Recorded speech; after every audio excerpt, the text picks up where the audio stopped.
strong.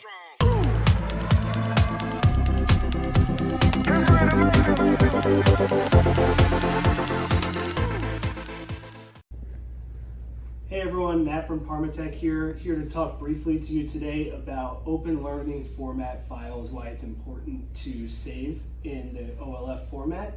One of the biggest challenges when you're converting between different interactive technologies, the different file types, if you're opening on different platforms, so whether Chrome, Mac, Windows, you might need a different file type on each. OLF eliminates that challenge.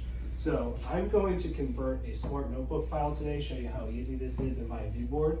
I'm going to open up my Google Drive, navigate to that smart notebook file, just double click on it. It's going to pull up all the pages in my file. I'll hit select all, and then I'll import in landscape. It's going to throw this all into my ViewBoard, and then I will use the folder icon, select save as, and then I'm going to select my cloud storage here, the Google Drive. It's going to default to an OLF. Just choose a file name, hit OK.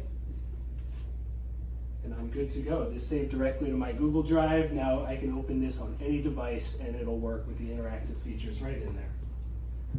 If you have more questions, please feel free to visit us at parmeTECH.com. There's a link in the video description and you can subscribe for future monthly tips and tricks. Thank you.